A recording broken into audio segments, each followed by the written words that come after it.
Can everybody hear us? Yes, so we're ready to go, sir. Just so that we know who the board members we can hear the audio. Joe, can you hear us? Yes. Thank you. Melodia, can you hear us? Sure, I can. Yes, so we're ready to go, sir. Okay. Patricia? Just so that we know, the board members, we can hear the audio. Joe, can you hear us? Yes. Thank you. Melodia, can you hear us? Sure, I can. I'm pretty bad. Yes. Okay, what's going on? Patricia? The YouTube piece? Sorry about the echo. That's fixed. Yes, I can hear you. Thank you. And Blanca, can you hear us? Yes. All right. All right. And real So time. I guess you can see the board table and Fred at one end and Kathy at the other.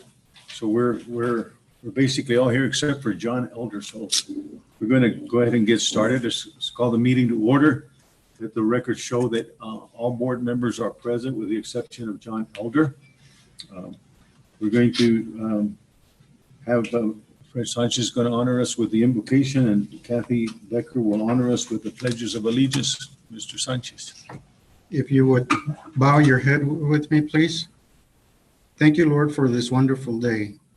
I pray and ask for you to watch over our staff and their families at home. Take care of our Head Start youngsters and their families, especially the ones that have started the face-to-face classes, I think in the Socorro area. Keep everybody healthy and safe. And help us with all the decisions that we're about to make in this meeting, that we make the right ones for all of our Region 19 youngsters in the district. In your name, we ask for your blessing. Amen. Amen. Amen. Please stand. I pledge allegiance to the flag, Of the United States of America. to the republic for which it stands, Stands one one nation, nation under God, indivisible, with liberty and justice for all. honor the Texas flag, Flag. pledge allegiance to thee, Texas, one state, under God, one and indivisible.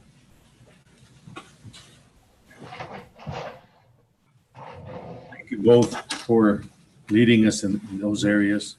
I'd like to welcome everyone to the board meeting here today. I'm going to read over a policy of the board and really some information for the audience. The board received a packet of information last week related to topics on today's agenda. Each board member has had an opportunity to review the information prior to the meeting. It is the policy of the board that if members of the audience wish to address the board, they must sign the form at the entrance.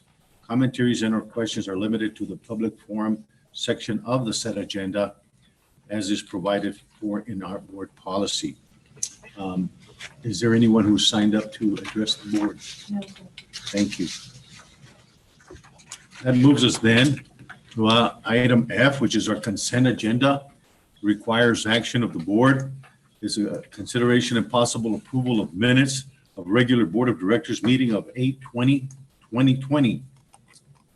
Do I hear a motion? So move. I have a motion. Do I hear a second? Only one second. I hear a second from Joe Limon. Any discussion? All those in favor say aye. Aye. Those opposed, same sign. Anyone abstaining? And we have a unanimous motion.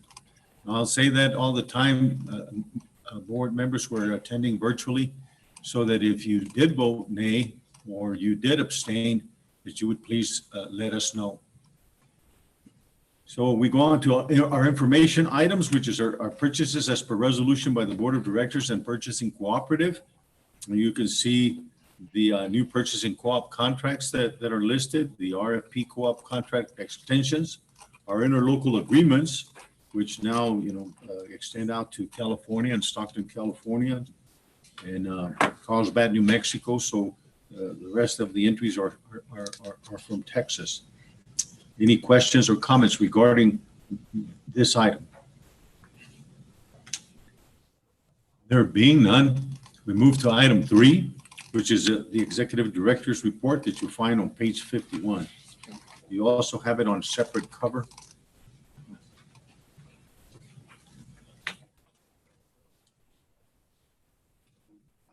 Yes, sir. Well, good afternoon, board members and everyone else. I just, last meeting, I was asked to see if we could have ECI share a little more about what they've been doing. And I think it's a great story. And so I've asked Ms. Stella Moreno to share that with us. So if I could ask her to step forward and start a conversation regarding our early child intervention program.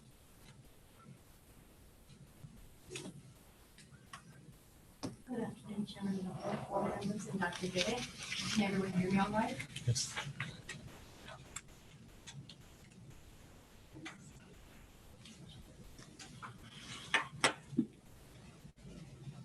Thank you. So I have a brief presentation just to go over what we're doing. So basically, we transitioned from September through March. Basically, we were providing services in the natural environment 100%. And so what we started doing exactly on March 19th is when we stopped services, any face-to-face services. We began our training March 22nd, 23rd, and 24th. May I interrupt you just for a second? Since we are on YouTube, would you give just a little elevator speech of what early childhood intervention Oh, yes, of program course. is? Thank you. So early child intervention, it is an ECI program. It is a federally mandated program, and it's an entitlement program. Here in the state of Texas, there are approximately 42 ECI programs throughout the state of Texas. We are one of the 42. And we serve clients we have a client contract number of 891 clients. We provide physical therapy, occupational therapy, speech therapy, specialized skills training, which are developmental services, counseling services, and case management services for children up to 36 months of age. Once they hit 36 months of age, then we do help with the transition out into the school systems perhaps, or other kinds of transition areas as well. And to meet eligibility, they have to have a 25% delay in one of the areas we look at, which is social emotional, cognition, physical motor skills, language skills, and self-help skills. That's a brief overview of Thanks. ECI. Awesome. Okay. And so what I want to go over, so immediately with the help of everybody here from Region 19, so thank you so much. So basically, on the 19th, we knew we were not going to provide services. So immediately IT started helping. I want to thank Angie Otto, Elsa, Jose, who helped with the training. So we began trainings on the 22nd via our Zoom on how to use Zoom. On the 23rd, we provided the training as well for our service providers out in the field. And then as early as the 24th, the ones that were trained on the 22nd began providing services via telehealth for our families. We also developed a handout to educate parents on telehealth services that we created right away. We modified it. Jose, you can show that, please. Do you want me to show the video? No, this is just going to be, well, let me see if I can open that up. It's that first one in English. Nope. It's a handout right there. On the English. Okay.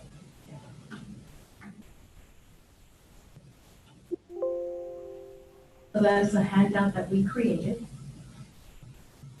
The program, what we did was modified it specifically to our ECI program. And what it is basically it's a letter going out to families, letting them know the importance of telehealth. Because since it happens so quickly, across many other states, telehealth has been something that is utilized for many years. Just here in Texas and here in El Paso ECI, we hadn't utilized that as a way of providing services because the way we group, the way we work, everyone's grouped geographically, we're very condensed, we provided coordinated zip code areas, so we've always been very efficient at providing face-to-face visits. But because of COVID, we had to change what we were doing. And so we provided a letter, just going over the importance of it with the link as well going over it. So that allowed parents to know right off the bat the importance of telehealth. And it wasn't something that was better than nothing. Telehealth really is an excellent service regardless, even if we weren't in COVID-19 pandemic. We'll go on to the next one. Here is just a grid. So basically you can see the state expectation is we are supposed to deliver services that's 2.8 hours per client per month. That's the state average. As you can see from September through February, those are the items in green, we exceeded that expectation. Awesome. So we're a very strong program, thank goodness, thank God. And then from March, that's where it hit, and you can see it decreased to 1.89, I believe. 1.9? Okay, so basically, we knew that was going to occur because we stopped services as of the 19th, face-to-face, basically. And then you can see though, in April and throughout, we have met that guideline once again. So even though COVID has impacted us somewhat, we're not as strong as we were with 3+ and over, we are meeting the state expectation, which is excellent. I can share with you that not all programs across the state of Texas are meeting that criteria at all. So we're very, very fortunate. And I'm just going to play a little bit of a PT video. And this is a physical therapist, Janice Molina, providing services for a child approximately.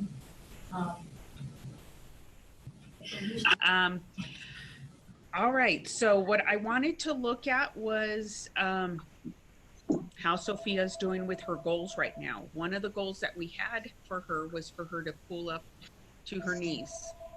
How is that going for you all? In the crawling position, right? Correct.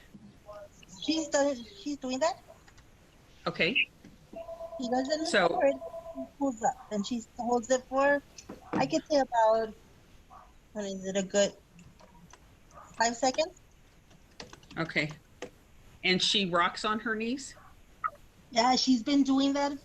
She just started that last week. I've seen her about 3 Okay. times that she does it. Okay. And how about when she is in her crib, will she try to pull up to stand? She pulls up, like right now that she's yelling, she won't do it in her phone. Okay. Unless I can kind of prompt her, like on her, I'll put her in her knees like that, and then she'll do it. Then she'll start crawling. Okay. Okay. Okay, so basically that's the beginning. That's how most of them started, and how everything is, goals they're working on as well. So we're going to go with a little bit. The pulling up to stand, obviously her legs and her muscles are going to get stronger. The more you practice getting in that crawl position with support, again, her muscles are going to get stronger and her balance will get better. The more you practice verbally telling her, you know, like, oh, you want your toys, or the pointing, or telling her up and down while she's playing with her toys, labeling those toys, labeling the pictures in the books, all of that practice is what's going to help her get better at being a little bit more vocal, at being a little bit more mobile, because she is stronger and she is able to communicate those things to you.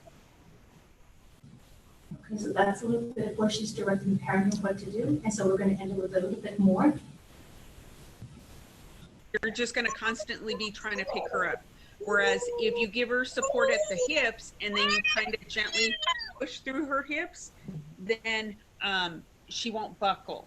Okay. So if I hold her from here and I push down and then she just gives way because her legs aren't strong enough, then she's just going to kind of get on her knees like this on the floor. Okay. But if I hold her legs here, okay, and what I'm doing is I've got my thumb on the butt right here, and I have my hand right here on the front. I might put my finger up here, kind of my thumb, hold the hip a little bit. I know the baby's arm's in the way, but hold the hip and then hold the thigh, but then my fingers are still on the thigh to keep it straight. So then from there, I can do this position here. So a couple of fingers are on the thigh. I still have support at the waist, and then I'm just pushing up and down. That way she can kind of get that compression through the foot, through the legs. Again, we're just trying to wake up muscles. We're trying to get her legs and her brain to communicate through those communication, her neuro sensory receptors. So then that way, when she does stand up, she can wake up those muscles and start to use them. Hi, how are you? So that was just a brief video of what we are doing. That's just one session of physical therapy. Most sessions run about an hour in length. Although during COVID, some parents have requested that they maybe be shortened to 45 minutes or 30 minutes. So we do accommodate, and we provide a lot of flexibility as well for our parents. The wonderful thing is we are a parent training program. So transitioning from face-to-face in person to telehealth hasn't been that difficult because the parent has always been the primary caretaker, the primary teacher for their child as well. We also provide group therapy services. So we start providing group telehealth services as well. This is a group, it's about 3 minutes long. And right here, we've got 3 speech therapists. They're the ones with the dolls, and then 3 parents here as well. They're the ones with the babies. But it's fun. The parents really enjoy that because they were sharing that they feel so isolated that even just being on telehealth with the Zoom, they feel like there's a lot of interaction. We get to see other kids as well. We're going to play that. Some language development for our babies. So with Wheels on the Bus, we have the repetition, you have the opening, you have the movement, the imitation of the hand movements. I love to put my babies on my lap here. I know we've been working with our physical therapist and we've been working on that core strength too. The scanning, right now when you're babies, we want them to start looking at you and moving their eyes and their head and beginning to follow you. And also we're going to be working on what's called joint attention. This starts to develop at about 9 and then goes on up to 18 months. And joint attention is very, very, very important in communication, okay? It's kind of like where both of you are focusing on the same object. Kind of like if I have like this and both of you look at it, so that's really, really important. So we're going to be working on that, okay? So we all know the Wheels on the Bus. So what we're going to do first, mommies, we're going to put, if you can, either put the baby on your lap, if you're sitting on the floor, or if you're sitting on the sofa, but I want the baby to be looking at you, okay? So that the baby can look at you and look at what you're doing, okay? So we're going to be changing it up a little bit. Instead of the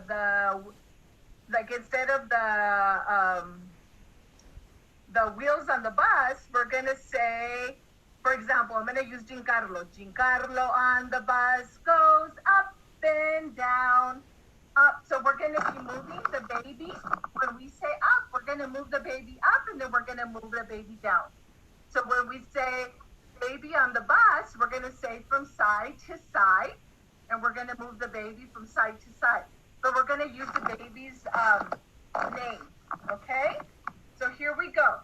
So you're going to say your child's name. So I'm going to be using Giancarlo's name. Giancarlo on the bus goes up and down, up and down, up and down. Giancarlo on the bus goes up and down, all through the town. Move your baby up from side to side, okay? The motor on the bus goes, and you're gonna kind of move your baby from side to side like it's a motor. You can make those raspberry sounds next to your baby. The motor on the bus goes all through the town. Yay. So that was a brief one on the group session. We also have physical therapists and speech therapists to do together doing group sessions as well. So the plan moving forward for in-person contact, we have already purchased personal protective equipment, PPEs, for all our service providers. They're each going to get 4 washable gowns, 3 washable masks, 1 box of gloves, 1 pair of eye goggles, 1 face shield, hand sanitizer, and 1 non-contact thermometer. Okay? We also have a checklist for Region 19 that we're going to be utilizing. I don't know whether we can open that up. I'll try. No. So basically what it is, it's a 2-page checklist, and the service providers, we've all been trained on them already. The first thing we had to do was train our staff on universal precautions, appropriate hand washing, etc. So they've all been trained on that already, preparation for going out. And then we have a checklist that's provided as well. And this checklist just basically has things to ask family members before we go to the home, such as, has anybody been experiencing cough, shortness of breath, chills, repeated shaking with chills, etc. There's about a dozen little items I would check off. We also will be checking their temperature when we get to the door. If they answer yes to any of the above, we will not go to the home, but they will have the option of having a telehealth service versus a face-to-face. So that way everybody is safe. We're practicing social distancing, even within the household. We would be recommending, if possible and appropriate, we would be working outside probably. Backyard, we can even leave it a park, etc. So those are some things going forward that we're looking at. And then I'm also in constant communication with HHSC state staff regarding the waivers we currently have and how that's impacting direct service providers as well. Right now, the current waivers we have 1 waiver through October 23rd for physical therapy, targeted case management, to provide telehealth services. And then we have for specialized skills training with Darby's developmental services. They can also provide phone-only, audio-only services through October 23rd. We have a waiver through December 31st to complete all evaluations via telehealth as well. We've been working with the company, with board, regarding the Patel Developmental Inventory, 2nd edition. That is the protocol we must use to find children eligible for developmental delay only. And we have that waiver through the 31st. So currently we do have 4 families identified that are part of the pilot program we currently have. And so what we did, we asked all the service providers to identify any families they felt where telehealth alone was not beneficial. Then the service provider themselves recognized who might need additional in-person services and hands-on services. So right now we have 4 families identified. Everything seems to be going well. We're following all the protocols. So that's currently what is going on now.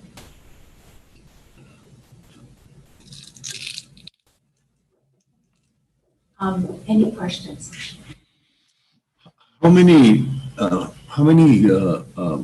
folks or kids do we have in the program? We have the client number for 891. 891. Yes. Wow. I for one am impressed. I really appreciate the videos.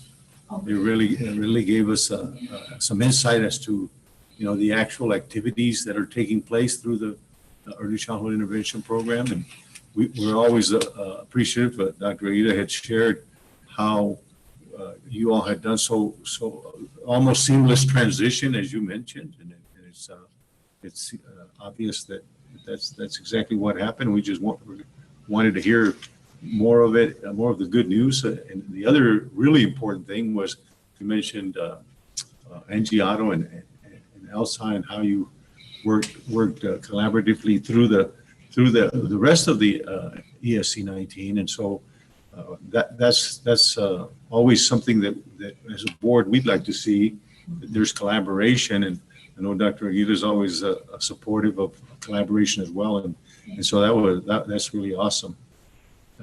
Rest of the board, any comments that you all might have, questions? I think you said it all. Mr. Chairman, just Yes. thanking you because we talked to Dr. Aguirre, I think on a Wednesday, and we said, would you be able to have something from ECI? And he said, oh, certainly, certainly. And this is very, very well information for all of us because, they're the most vulnerable kids that we have. And then to have 891 clients that you said, and then all our staff doing everything that they can for them. That's amazing. And I want to thank you and your staff, and of course, Dr. Aguirre for providing this information to us. And I'm sure the other board members are happy to hear that too. Thank you so much. Absolutely. I don't want to miss anywhere, but we work very closely with Head Start as well and Early Head Start. And so they're helping with our children as well because there's some vacancies. So we're looking at maybe those are appropriate slots for our families. And as they transition out into the well, going into the Head Start slot as well. Mhm. Was going to be, No, that was one going to be quick- my next question. Go ahead. No, she just answered the question I was going to ask. Did you have any problem as far as the, what is it, telehealth? Yes. Families having the computer and everything set up for them, or did our staff have to go in there and help them out? So basically what we did in-house is we had a step-by-step for our service coordinators to go over with each family. So before they start the telehealth, we went over that. We also have an electronic system that we use called ProMeta. And they created a parent portal, so it's much easier for them to get into the child's records and do signatures electronically, et cetera. We didn't have very many families at all that didn't have a device. Okay. Some did have sketchy Wi-Fi connectivity. So we've taken advantage of all the free programs, hooking families up with the free programs, getting the free phones as well. We're using the community areas such as the libraries. And now that schools have started up again, we're also hooking up the families with the schools as well. So we're using just about every resource we can to assist families. Awesome. Wow, that's great. Thank you so much.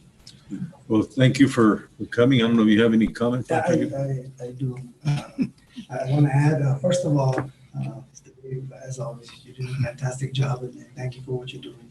But it just highlights the collaboration that happens throughout our organization with the Altitude, even our operations, and then going in there and taking care of the ins and outs of the buildings, making sure that they're done well and that they're able to work. Because they do go into the building on a rotating basis, and so they're in there, and that's always up and running and ready to go. But getting back to ECI, it's, to me, what is very encouraging highlight is that we look at our districts and what they're having to go through. Well, our ECI crew has been doing it since day one. And so we've actually had those conversations, and it gives me that vote of confidence that it can be done, because we're doing it with babies from 0 to 3. And our Head Start program has been doing it as well during the summer. And so now they're about to kick it up a notch as well. But going back to ECI, they've been doing it on a regular basis with the parents, with the help, in that collaboration as well. But it just speaks volumes of what can be done when we put our minds to it. And because of what they've been able to accomplish in a short period of time, it allows me the opportunity to share that with the superintendents and say it can be done. And give an example of how it's been done. And it's pretty much, it eliminates that conversation of, oh, how? Yeah, right. When we're actually doing it with babies from 0 to 3. So, David, I have a comment. Miss Baker. One last comment. I just wanted to tell you how impressed I am. I'm the sister of a handicapped brother. My brother was autistic and was born before there was anything like this. And my father worked to help start some of these programs in Connecticut and nationally. And it just is so encouraging to me to see these kids who 50 years ago wouldn't have had a chance. And now they do. And so many of them will grow up and be very normal, very productive, very happy people. And that's all you can wish for. So thank you for your work. Thank you, Ms. Baker. So again, thank you for such an enlightening presentation. Thanks to you for your leadership, but also please share with your staff that we're very thankful for all they do for our kids. I will. We have a staff meeting tomorrow, so I'll go ahead and share all that with everybody. don't mean to forget anybody, but also Dave, I and John, he did review all of the letters we always start attention. So we department one with especially we always share information as well. So wanted to we all work together. So thank you so much. You're quite Thank welcome. So that we'll move on then to the ESC 19 construction. We do have some updates. I don't know if we're gonna get ahead of ourselves with the Nature Museum, doing that there's an is that something that we need to hold off on, or is that okay to share what we have so far? It's in the action item. Want us to get ahead of ourselves in regards to where we're at, so if you want to hold off on that till after the board decides one way or the other, then we could, is that okay then? Absolutely. Yes, Sure. we'll just We do the conference center and parking, Yes. and then when we get to the action item, Once you come back. approve this, we could go from there. Yes, sir. Chairman Sabowski, Dr. Aguirre, and members of the board, thank you for the opportunity to update you on our construction here at the complex. Pull up a quick PowerPoint for you.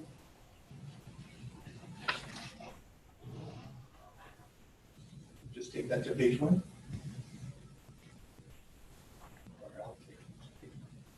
Good. All right, we had our last construction meeting last week, September 8th, with BTC, Mijares Mora, and our staff. We covered the following items: the first floor, east and south, west retaining walls, which are being constructed; the first floor, grease trap, and service elevator, which are also being installed, have been installed now. On the second floor, we're working on the northwest reinforcement beams, and all of these items I'll show you a little bit right after this. Second floor, southeast shoring continues. Second floor, post-tension cable installation, which is a big item I want to talk to you about, and the civil work that's being done right on building C with the concrete paving starting this week.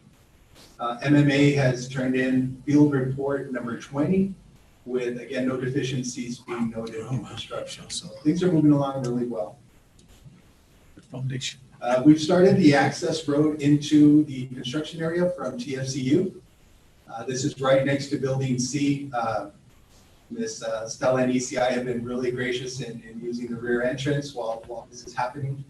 And this will go back up to right about the parking lot entrance, probably about another 40 feet up, and then they'll start working on the side surface parking area, putting up some of the lamppost concrete beams. So things are starting to move not only on the building, but actually on the ground as well.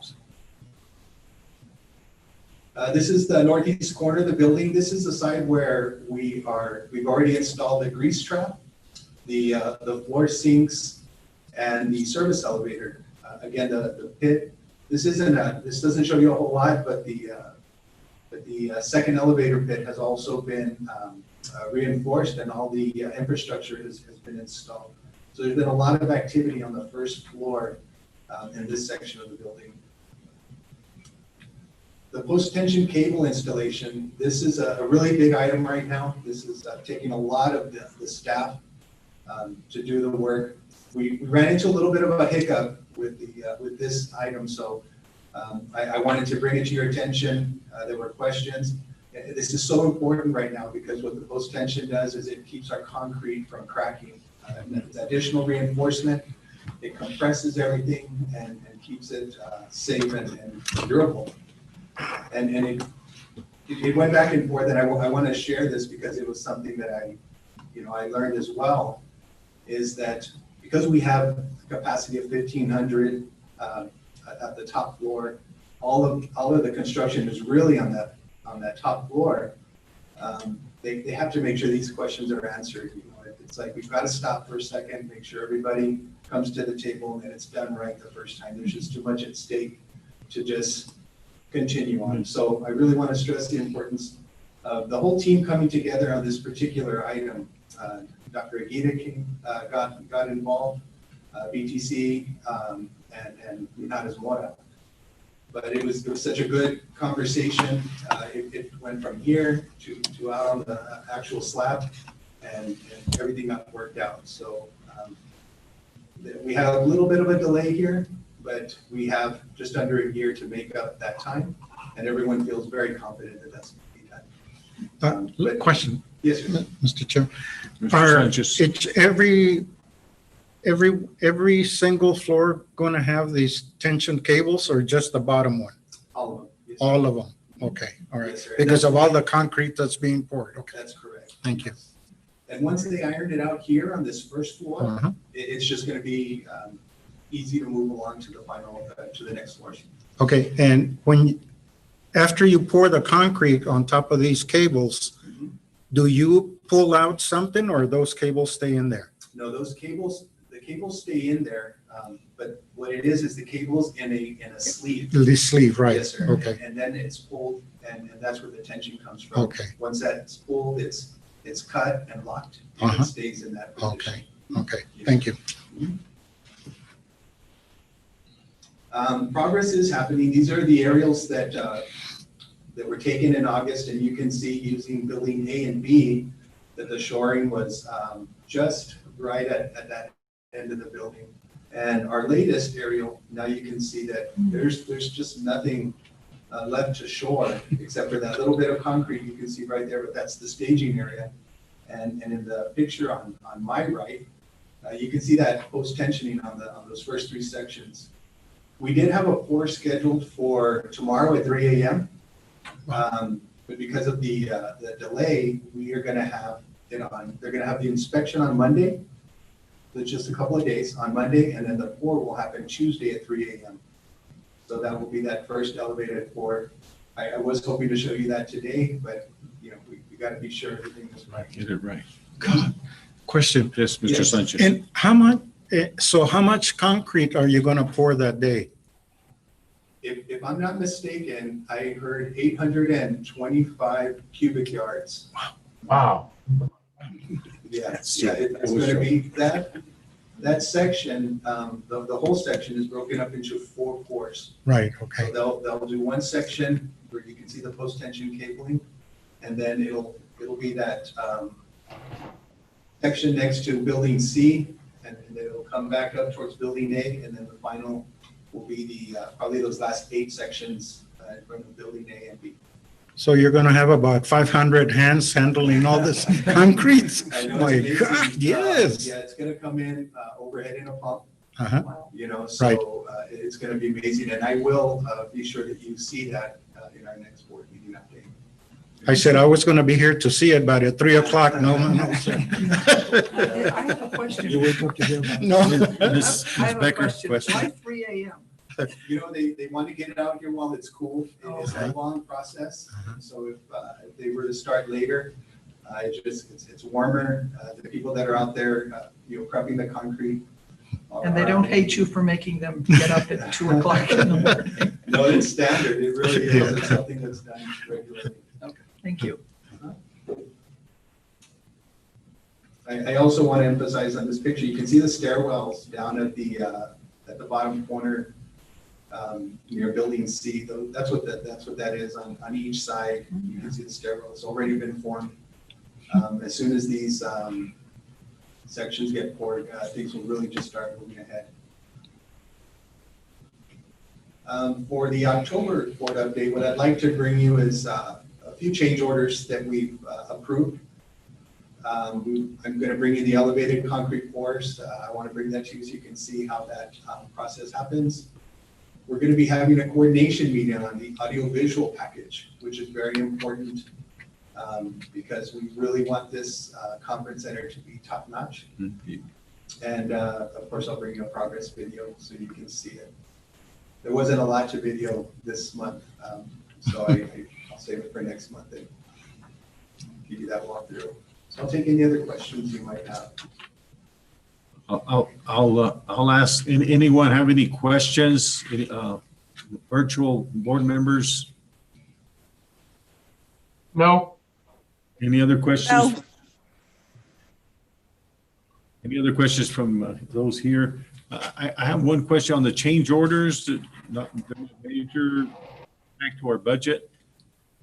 They're not major. We have funding still available, but they're important, and that's why it's important that you know what it is that has happened. Of course, you know of one of them, which was our stormwater. Yes. The stormwater, but as we increase the electrical capacity to meet the new audiovisual needs, that's something that I want to lay out to you clearly, so you see each one and understand what they are. So the change orders that have taken place have either been beneficial in the sense of safety or enhancements that are critical. It's just not changing something that we didn't like as much as it's to plan accordingly for future progress. And I also want to add real quick that along with our media conversations, we've involved our technology department. That's correct, yes. In this audio visual coordination meeting, Ms. Otto, Ms. Sandovi have been involved, Angie from technology, Mr. Jose has been involved. Everybody who is going to have a stake in this being the conference center that we want it to be has been involved this year. Very good. So we'll be able to open up PowerPoints when the presenter. Right, what's it? Right. Yeah, it's going to be amazing. It really is. We're looking forward to getting to the 6th floor. Any other questions, comments? No, just thank you so much. Thank you so much. Yeah. We do appreciate your continued focus on the project. We're glad you're there, and thank you. Oh, yeah, absolutely. Mhm. And we can move to announcements. Yes, so we do have some announcements, and some of these, one is at least the first one, you're aware of, TASB convention will now be a virtual convention, and it will be taking place September 30th through October 2nd. And I believe you were asked if you were interested in being part of that, and some of you have registered, and so we've done that, and so you'll make sure and get that. If you haven't gotten the links, or when it's time to get the links, we'll make sure and get that to you. Okay. The second conference coming up is the Mental Health in Schools Conference, which will take place October 8th through the 9th. And at this point, I believe we're planning for it to be virtual, but we're also in a position to where if it allows to, we might do something different. But at this point, we assume that everything is going to be virtual until we hear otherwise. And same is true for the Together for Autism Conference. And that one is December 1st through the 3rd, which then has more opportunity for possibly change of situation based on what happens between now and then. Mhm. But as things seem to happen right now, it looks like more and more they're going to be virtual. So there's some planning involved. Okay. But definitely you are welcome to be part of that and listen to them as well. That concludes your report. Yes, sir. And we move to item 5, which is our Head Start Policy Council meetings that you'll find on page 53.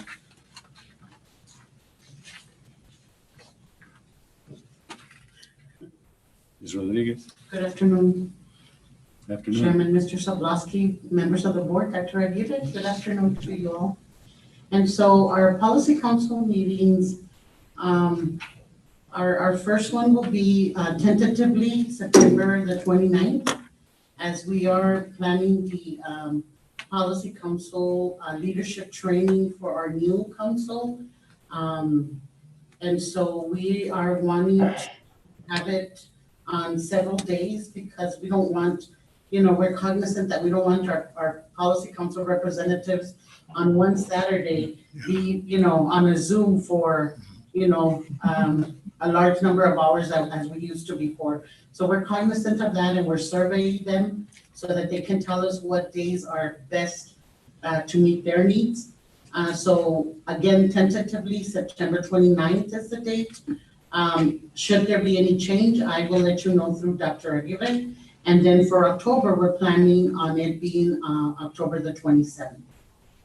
As always, you will be invited. We will find out through this board if we keep them at 12:30 noon, or if they decide, because it's a new board, if they, committee, if they decide to change the time of the policy council. I was gonna ask a question if I may. Yes, sir. Remind me what the length of your meetings generally are? The length of our meetings, Yes. generally, they'll last about an hour and a half Okay, to an hour and 45 minutes the most. okay, thank you. Yes, sir. And then we move to item 6, which is Head Start Director's Report. Again, you'll find on page 54. Yes, sir. So this report was generated on September the 17th. And so, and this is, I'm sorry, for today's board meeting, September the 17th. And of course, this is our 3rd month of operations. We have not had any changes in regards to our funding. In regards to service area and populations, again, we're funded to serve the entire 4375. What I did want to point out to you is that we have, or we did successfully implement our first day of remote learning of instruction on August the 24th at our 31 Head Start centers. And of course, we're also providing instructional packets to our families as well, as we are getting ready to disperse our first batch of computers come this next week. But, you know, meanwhile, our teachers are reaching out to our families through telephone, you know, whatever means they can to meet with both our families and our children. Okay, in a little bit, I have a little picture to show you of a 2-year-old. In regards to our program data, activities, and milestones, on the next page, on page 2 of this report, Ms. Sonia Eubank will present to you later on in this meeting the financial report, as well as any credit card expenditures that we had for Head Start or Early Head Start. As you know, we will have our monthly program informational items and summaries on Appendix 8 of this report for you to review, and these will always reflect the different activities that the service areas are implementing or implemented during that month.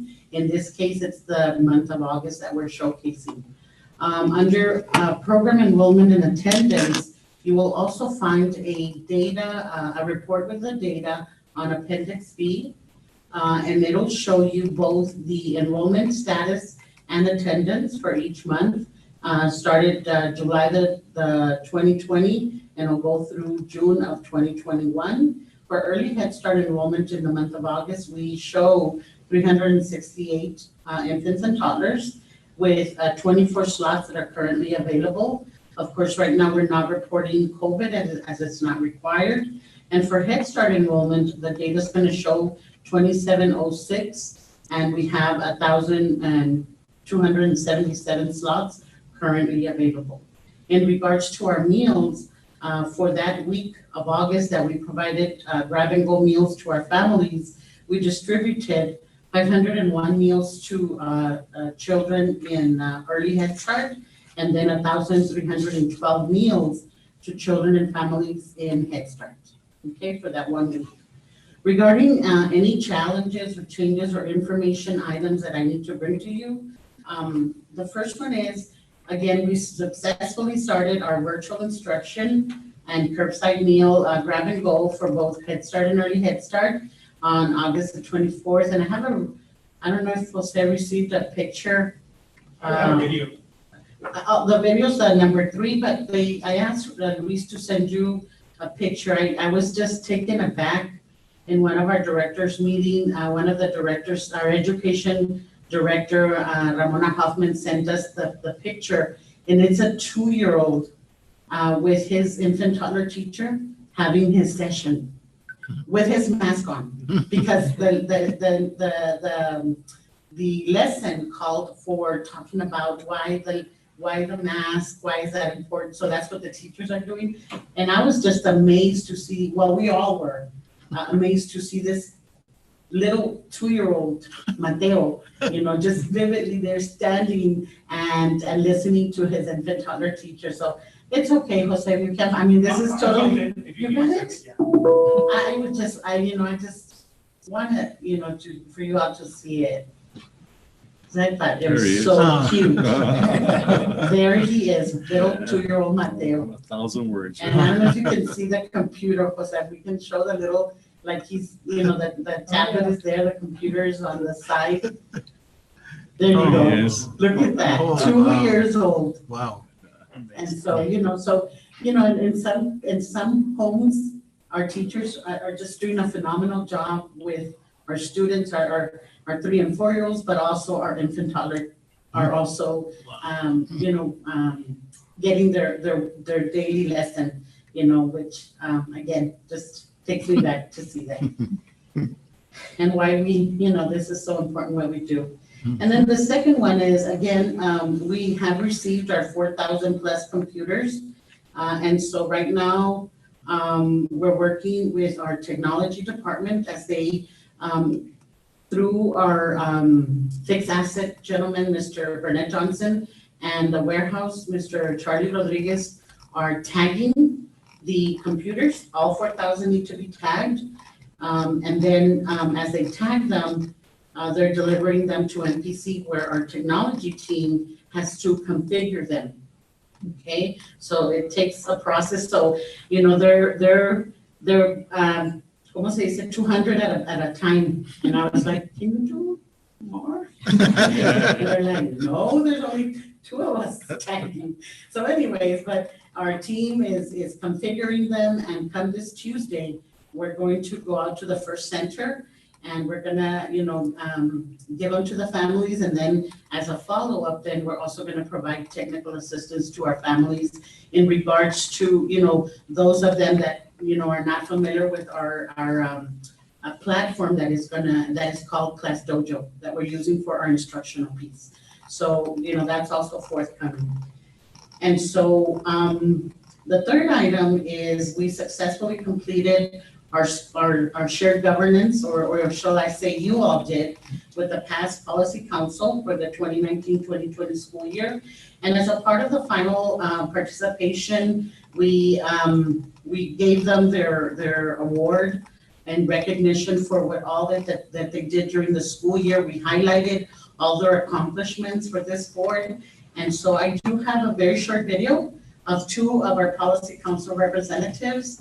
And so, Jose, that's probably the video, and it's from.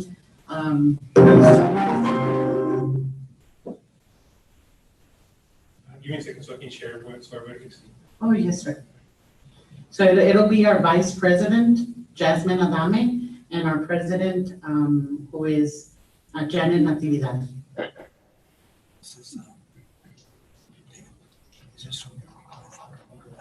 Yeah, we really do that too.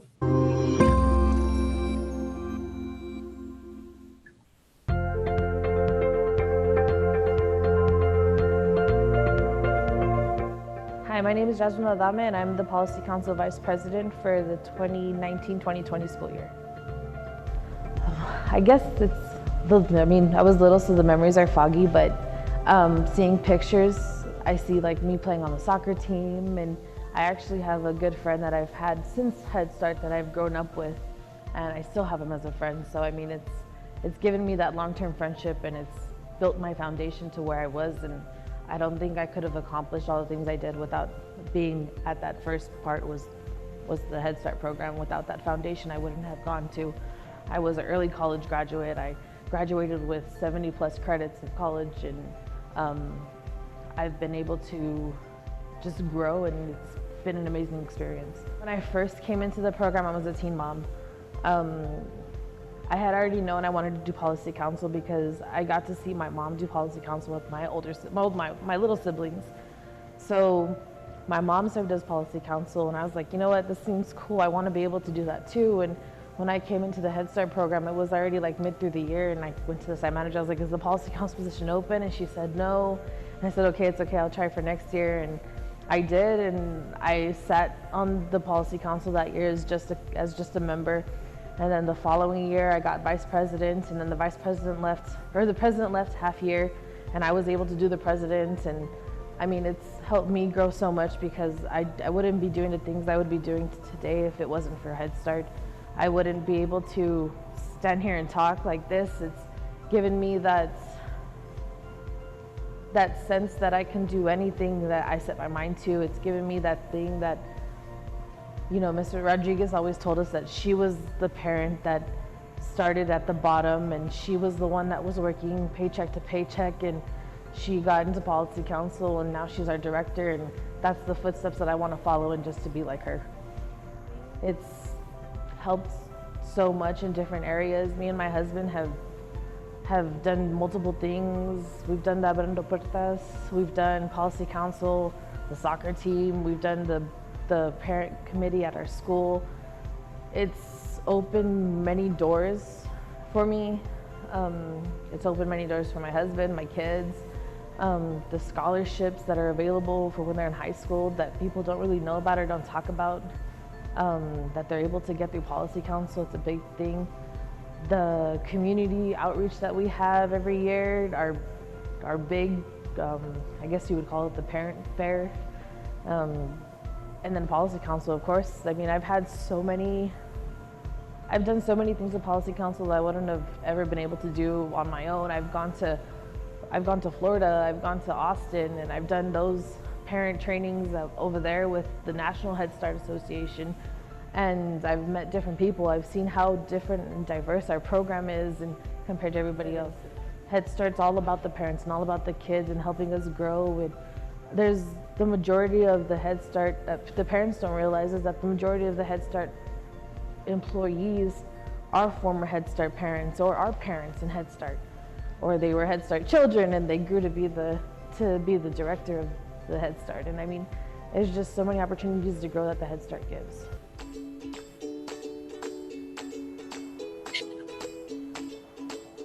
Hello everybody, my name is Janet and I am the Policy Council President for the school year of 2019-2020, and this is what Region 19 did for me. I remember a couple of months back when we went to the conference to Anaheim with the parents of the Head Start, and Ms. Huffman was hearing a conversation that me and a parent were having, and I remember that parent, who is now an employee for Region 19, that said,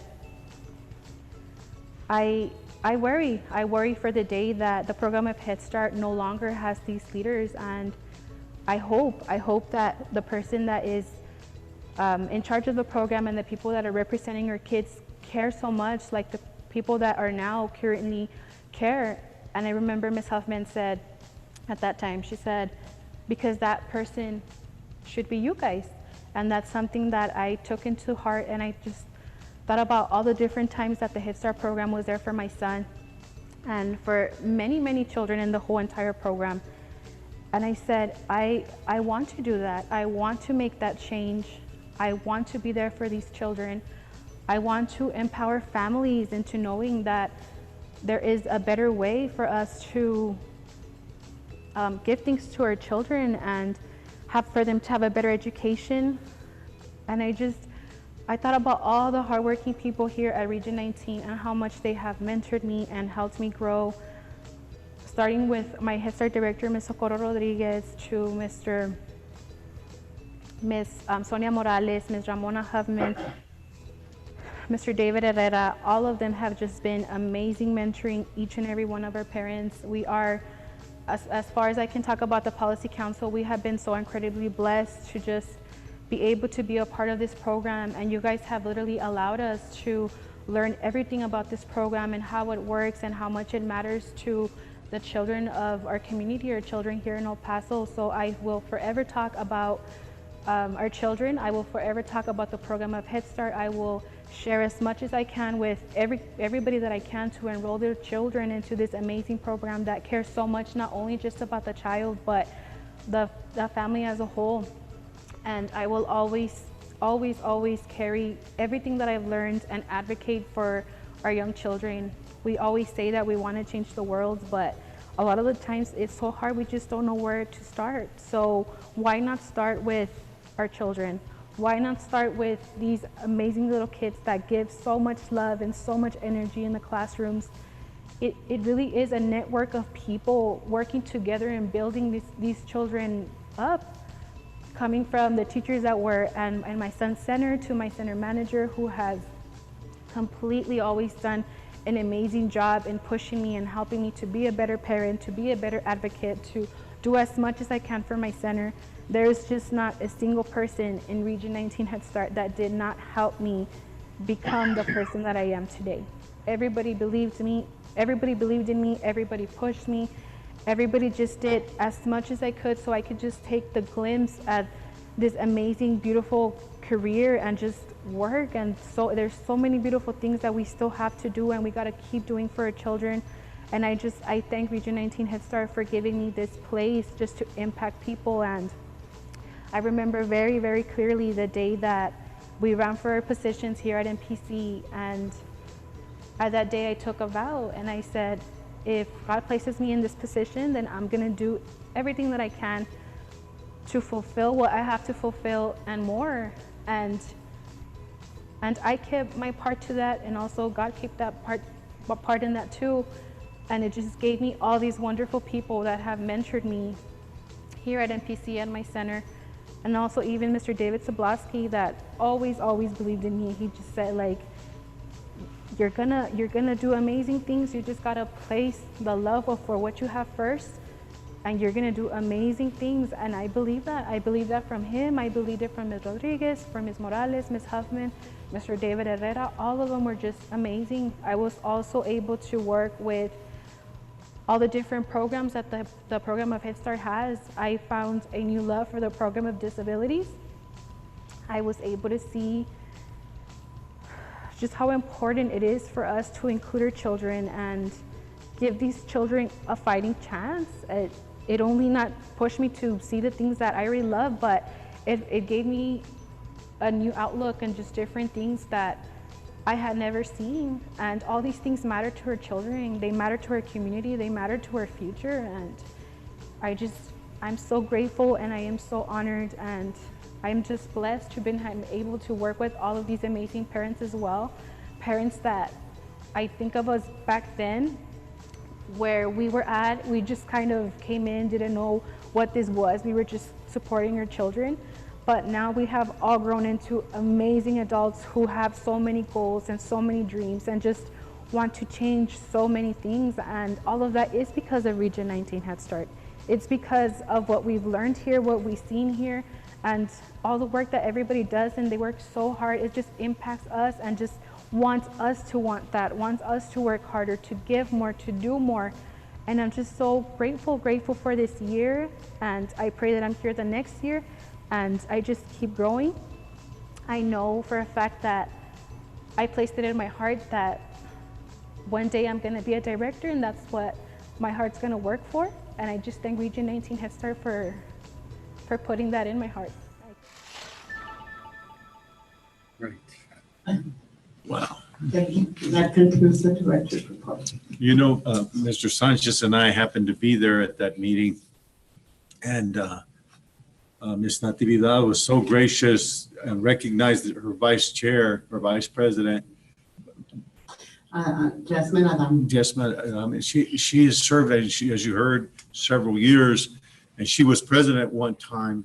And when Ms. Natividad, she shared, when she became president, Ms. Adame was so gracious. She became vice president, and she was so gracious and just was guiding her and mentoring her there at the very meetings.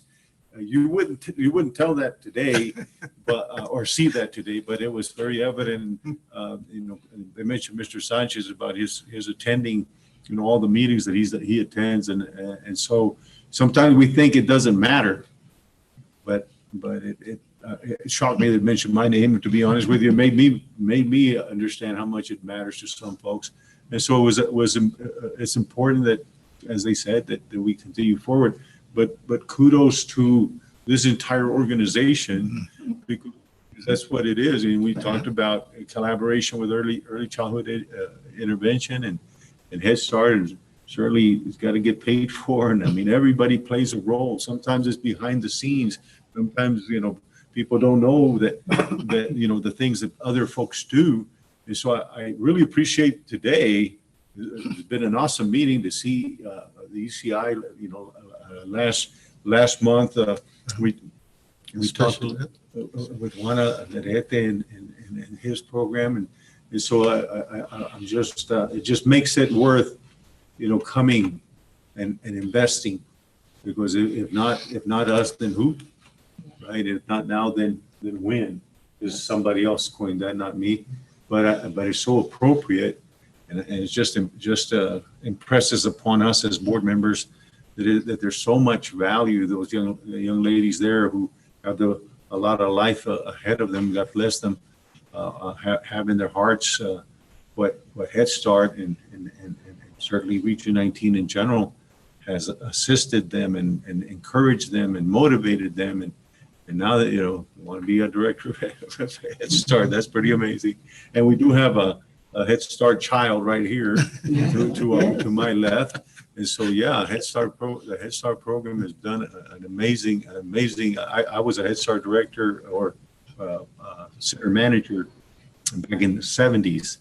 And so it was a pretty awesome program then, but I see how it is grown and developed and how ESC 19 manages the program. It is night and day, and certainly a beautiful program. And we thank you for you yourself and as the leader there, but also all of the staff. And like with early childhood intervention, please share with your staff that boy, that is impressive. That was very impressive, very powerful. And the day that Fred and I were there, man, I almost broke down and cried because they were very passionate there as well. So I'm sorry I took so long. Anybody else have any comments? Just like to say, Mr. Chairman, that I'm very proud, like Mr. Sablaski mentioned, I've been there at your meetings, and it's very impressive to me seeing Mr. David Herrera, Ms. Hoffman, and even our HR person, always helping in whatever way they can. And now more in the Zoom, Mr. Herrera always telling, everybody what to do and how to do it. And, it's amazing. The staff is amazing here. Kudos to everybody, because everybody has a part in this. And I'm very proud to be a board member of this board. So thank you to you too, Dr. Aguirre, for your leadership. Thank you. Absolutely. Thank you. Also, yes, a side note for me to share with you is this. Thank you, Dr. Aguirre, for the leadership that you have instilled in all of us. And it's reflected on what these parents said today. And I know they mentioned only 4 of us, but I would like to say that behind us 4, there's 800 plus employees that help us do everything that we've been able to do at the center administratively. So, credit to many people. So I certainly will make sure that as we have our next Zoom meetings with our center staff, with our administrative staff, that I share your sentiments with them, because it's deserving of them to know how their hard work is being reflected by what the parents feel and the appreciation that they shared through this video for what we all have done together, because we're all one. And so again, thank you, Dr. Aguirre, for the opportunity. I'm just one more piece of the bigger puzzle, that's all. But I do want to add that those were 2 examples of over 4,000. That's, when you put it that way, when you think of all the parents that were impacted, just in the Head Start program alone, the ECI, the migrants, so forth and so on. So, and the work that all our Head Start or our Head Start program is doing with all our districts. So it just gets bigger and bigger. And so that means a lot to me to hear those parents share their. And I also was fortunate to hear the first testimonies when it came. And these were from the heart too, but those were straight up from the heart. Oh, yeah. They were just powerful. They were just Very powerful. powerful. I wish we had been able to record those, but this was great. This is perfect, and I hope you can share those too put them on our webpage. Mhm. If they don't mind, I Mhm, think it speaks volumes. Yes. Of what Oh, yeah. we're doing, Mhm. and that's why we do it, from both ends of it, right? From the parents as well as the child. And so it just means that us collectively, as an organization, are doing what we're supposed to be doing, which is help the child and the parents right along. Thank you. Everything you've done. Okay? Thank you for your presentation. That moves us then to item 7, the quarterly investment report that we'll see the memorandum on page 63. Good afternoon, members of the board. I've been kindly asked to come to the podium. So, for the fourth quarter ending August 31st, our investment policy started with a book value of 23.1 million. We had 4 million in deposits. We had close to 19 million in withdrawals. Net decrease to our investments of almost $15 million. Our ending book value as of the end of August was 8.2. We had accrued interest of 30,410, and our accrued interest for the whole fiscal year was $384,395. Now, where did these investments maturities go? Well, it went into our cash account. From this cash account, we created a new cash account that NBH is holding for us, and we transferred close to $17 million into a new bank account, and those funds are in the money market sweep as well. It's not earning what our CDs were earning, but they are earning about 0.5% of interest, since interest rates are so low at this time. Right. Following is a detail of the CDs that we currently have as they mature. I think we owe some of these maturities to NBH, and they were grateful enough to wait for us so that we didn't have to cash them in and lose any funds or interest on them. So we have through the end of December to deposit the remaining funds that we had committed for this project from various funding sources. So this concludes the investment report. Any questions on the investment report? No question. We know where the money is and what we're using it for. We can look right outside in the construction of our parking garage is going really well, as it was already presented. So we appreciate all the fine work. As we mentioned earlier, it's all a collaboration. We obviously need to have the money to do everything that's being done.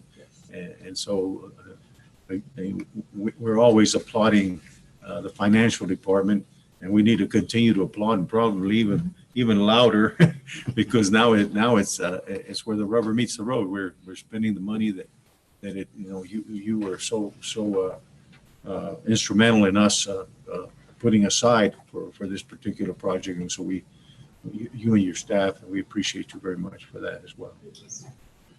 So having said that, we go on to item 8, which is our finance report. At the beginning of page 71 is a memorandum.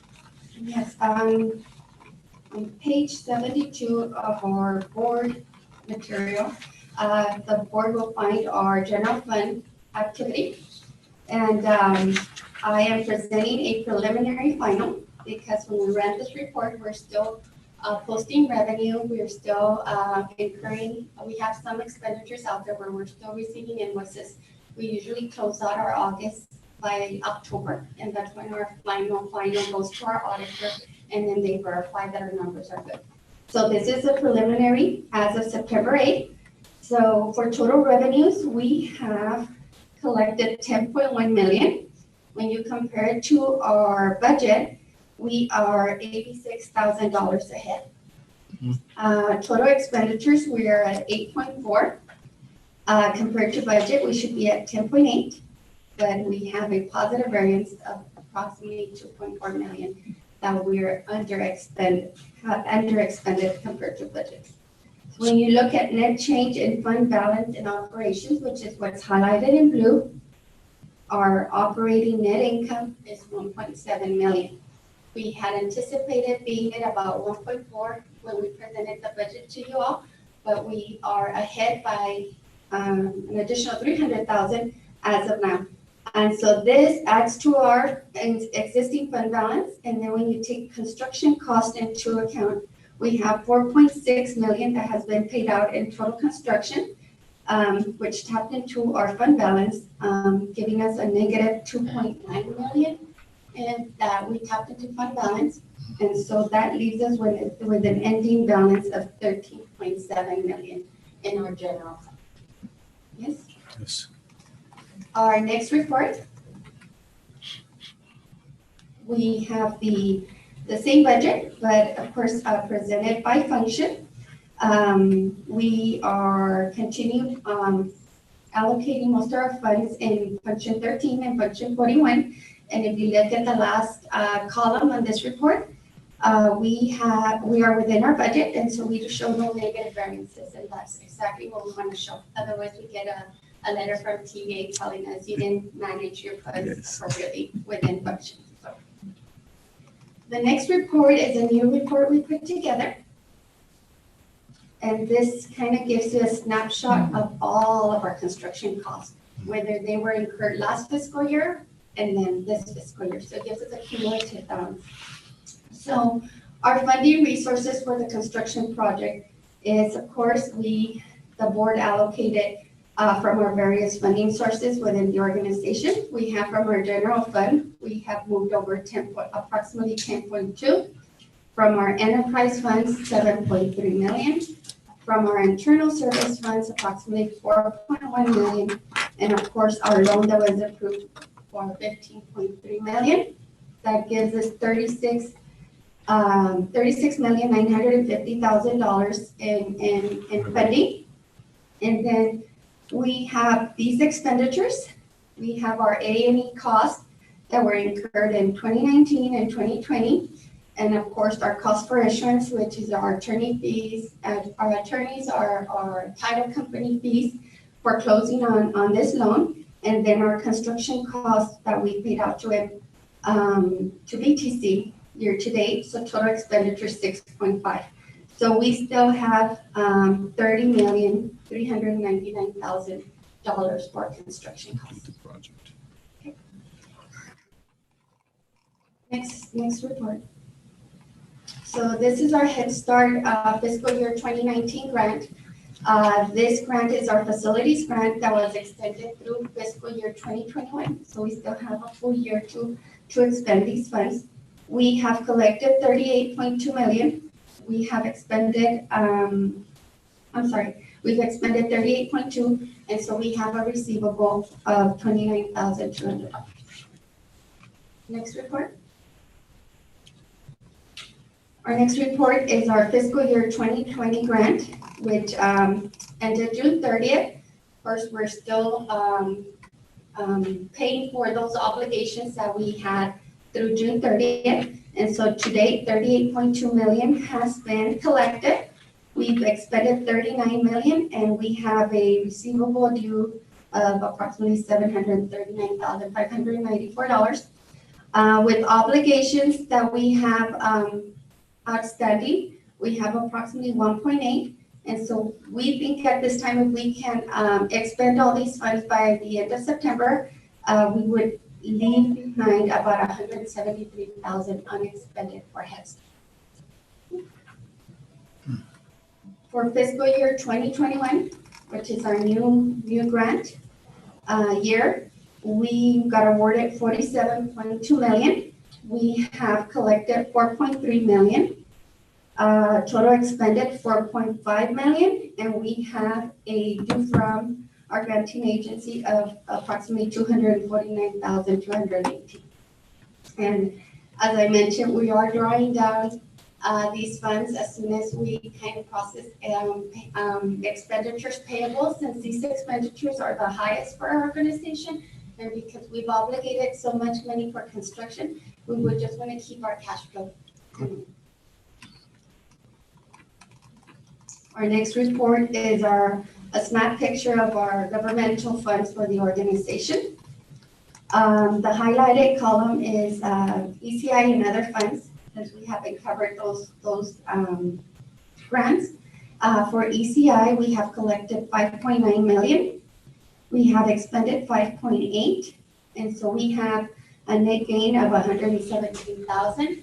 And this is due to our third party services from insurances, from CHIP, Medicaid, all that funding that comes in outside of HHS.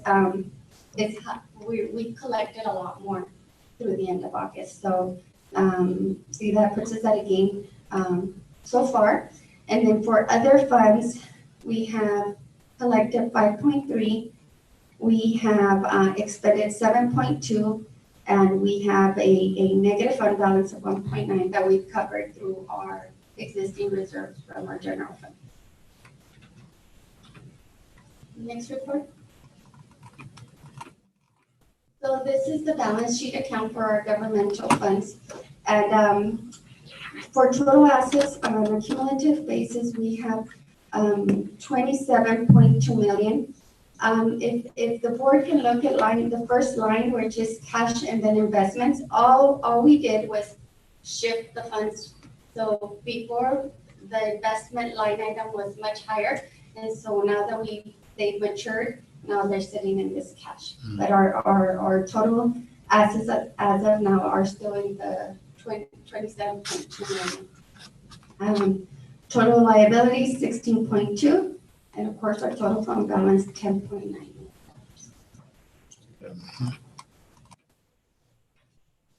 Next report. Our next report is our enterprise, what we call our business activities per se. And for our total enterprise funds, we have total revenues of 2.29 million, total expenditures of 1.36 million. And so we have a net income of $937,867, putting our net position or fund balance at 9.7 million for our enterprise fund. For our total internal service funds, we have 2 million collected.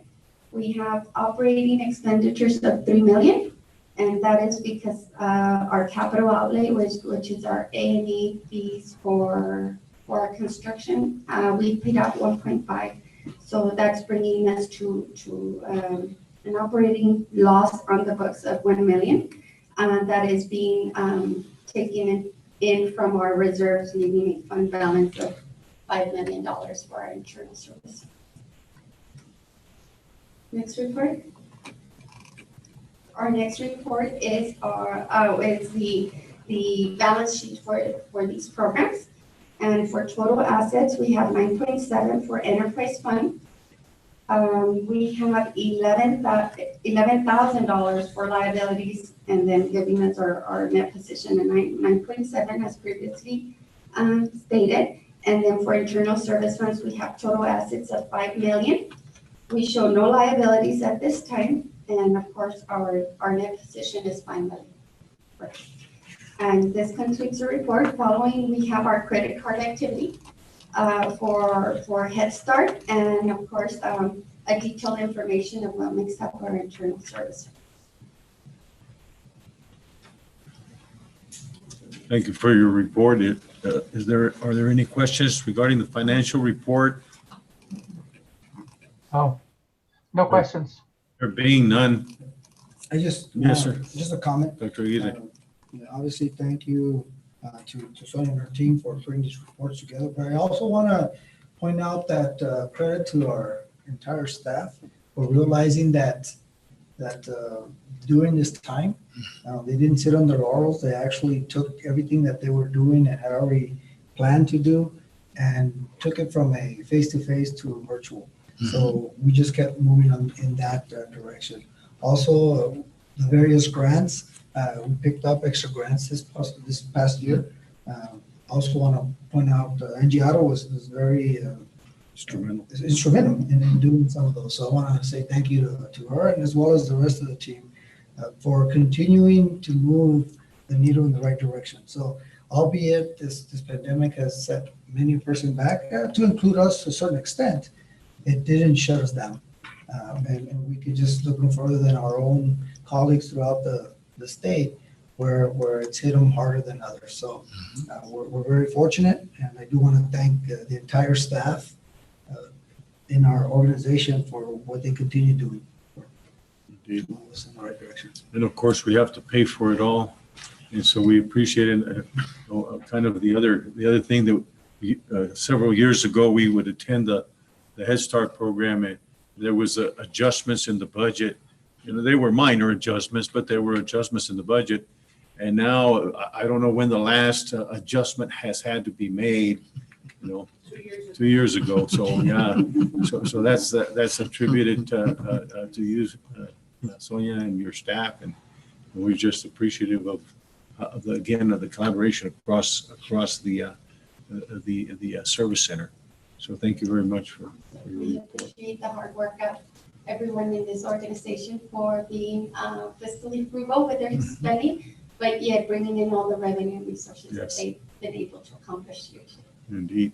Thank you for your support. Thank you. Appreciate Thank you. So we have moved to item 9, which is on page 98.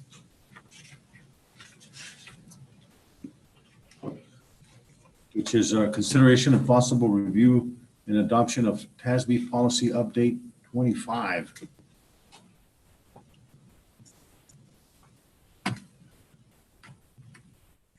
Trying to get there, excuse me.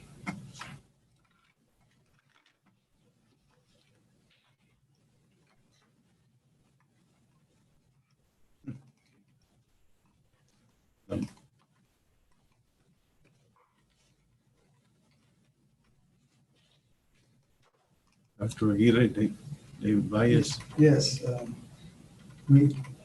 First of all, do you all have any questions regarding to any of the policies? If not, we have highlighted a few that we feel are pertinent and might be of interest to everyone. We'll give David Valle a chance to get situated.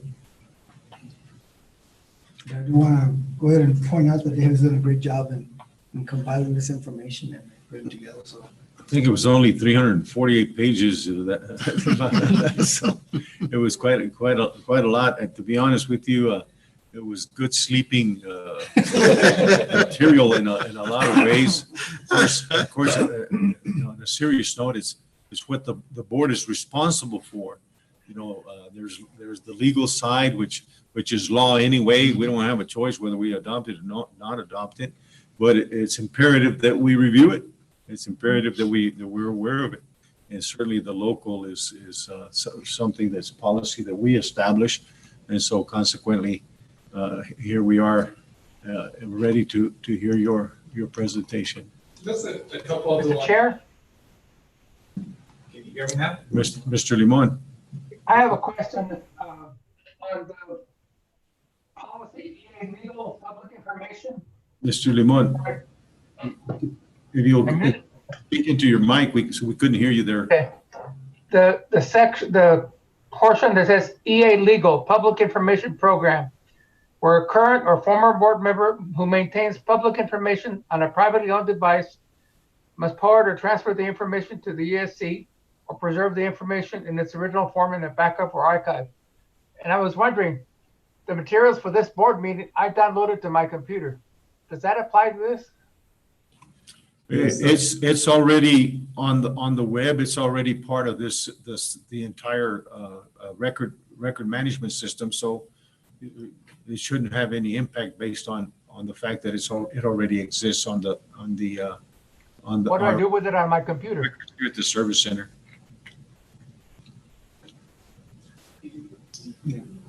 We have the original record here on our system here, so you can delete yours. Okay.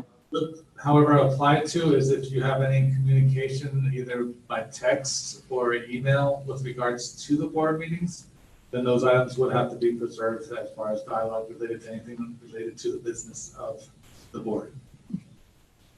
Okay. Thank you. for the question. Thank you for the question. Yes. Just a couple that we did see of some interesting ones, the new ones. ADA legal, one of the new things tasked to service center. I think Mr. Sanchez had brought it up and we get related to the mental health in our community. And so we are partnering with Emergence Healthcare and bringing somebody on board at the service center related to mental health to work with our current consultants, but also with a local health authority with related to mental health in our community. And so that work is already in process of being done. Ms. Barbara Maya and Mr. Juan Alderete have been having discussions with Emergence Healthcare as to where that person would be housed, and it would be their employee, but housed here. Yeah. And so they still have to do the interview process for that, and they are working through that at this time. Thank you. Another one that's what's great, I follow up with Masato. One is that the board is supposed to have training on cybersecurity. I understand you all have already had that. And so with the use of so much technology these days, and devices and virtual learning and instruct meetings, making sure that everybody does things in a secure manner. So we are doing that as well. Another point of interest is under BE local and BF local. It's with regards to the emergency board meetings that it used to be that you could have to have 2 hours of notice before a meeting announced, been reduced to 1 hour. So that's when we have those important projects to be addressed in an important manner. We can do so. Also, there are some areas with regards to the authority under BGA local. Last year we had used it under another coding, but it got moved under BGA local with regards to emergency situations related to public health and safety that the executive director has the designee to close the service center if necessary for those circumstances and make the necessary changes that occur. Also, there on the BJCT local, the board has been given some flexibility in the appraisal process with the executive director, that it doesn't have to be a set templates, but you all can design whatever you deem as an appropriate format for those type of appraisal documents. Also under DC local, shifts that hearings for dismissed employees, that it does not have to go through the board when it goes through a grievance process. It can rest at the executive director's level for decisions related to employment decisions related to individuals that have been already separated from the organization. So those are a couple key points that I saw through perusing them. If you have any other questions or any other ones, I mean, feel free to do more research for you all, and if you have anything that you would like to be presenting another time, we'd be glad to do so. Any other questions from the board? I have one, and I didn't write down the policy. I'd have to go back and research it, but our local policy used to be that our meetings were not monthly. Now they are, and so I think we need to amend our policy there. Out of 348 pages, that's what. I should cut your eye. Well, it caught my eye. I mean, a lot of them caught my eye. I mean, but both of them were closed at the time. Yeah. Anybody needs a good door stop or anything else? Yeah, yeah, that was the only one that I saw that we had. You know, it hasn't caught up with the system yet. And one of the interesting things is that they do this only once a year. Right. And so sometimes when this is for everyone's edification, but certainly for the board, that when we're doing research on policy, we need to understand that we should really we should do our research, but then we should come and verify that, where are we? Are we using current information? Because if they only upgrade it annually, then we're a year behind. next year will be another legislative year. And so there'll be other changes that is just inherent to the system. So anyway, enough said. Any other questions, comments from the board? There being none. There being none, then thank you for that. But we do have a recommendation of the administration that the Board of Directors adopt local policy update 25 as presented. Do I hear a motion? Joe Limon moves. So. Joe Limon moves to approve. Do I hear a second? Hello? Do I hear a second?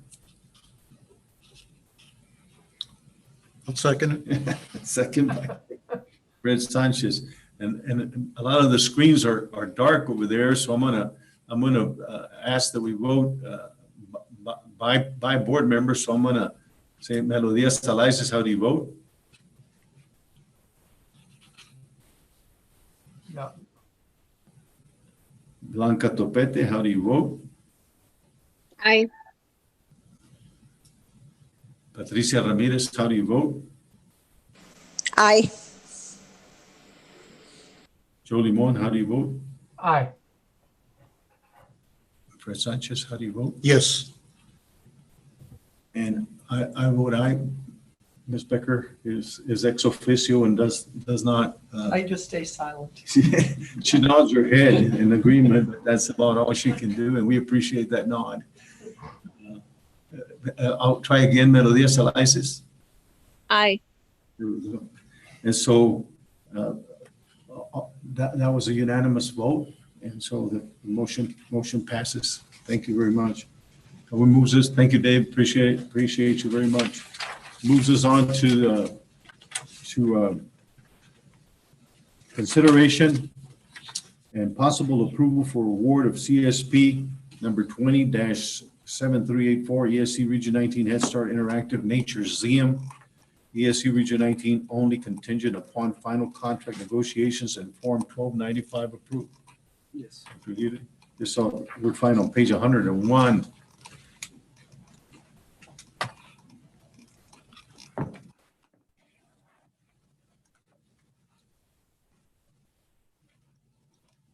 So we do have we're bringing to the board an action item. Hopefully it'll be approved. Therefore, then we can take the next steps. Are there any questions regarding? You have a total estimated $2,196,474.38. Yes, Am I correct? Yes, sir. Yes? I see you nodding yes. Okay. Board members, any discussion? It says here, upon notice to proceed with completion date on or before 180 calendar days. Yes, sir. If you can unmute, you can, then you can share.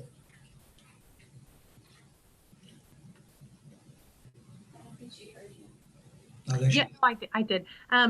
This particular solicitation is just to award a potential construction vendor to work with Exhibit Concepts and our architect that we've hired for the Nature Museum project to complete the project. It's estimated at 180 days. Should there be any issues with the number of days or the budget amount, that would come back to the board for approval.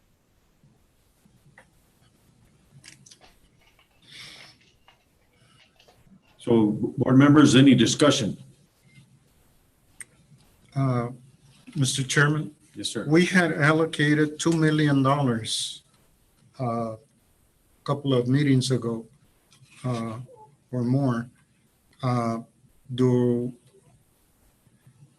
If we make this motion, that $2 million is going to go to $2,196,474. And do we have that money available?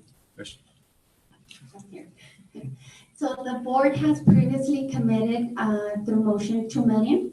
And so if the board approves this, what I will do is next month through the commitment of fund balance next month for the projects, you recall, in August, I allocated the nature scene construction. I will increase that allocation to cover the full cost that was approved. If approved. Okay, thank you. Thank you. Any other questions? There being none, it is the recommendation of the administration that the Board of Directors approve the award of CSP number 20-7384 for the ESC Region 19 Head Start Interactive Nature Museum as presented. And so all those in favor say aye. Aye. Aye. Aye. Aye. Opposed, same sign. Any abstentions? Then the motion carries unanimously.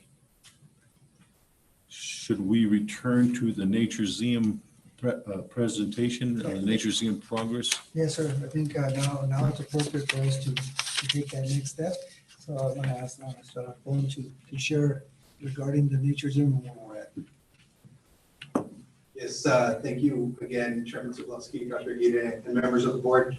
We are in the final design. We've been meeting bi-weekly with exhibit concepts to go through the final details of each exhibit. We actually have a meeting scheduled for tomorrow.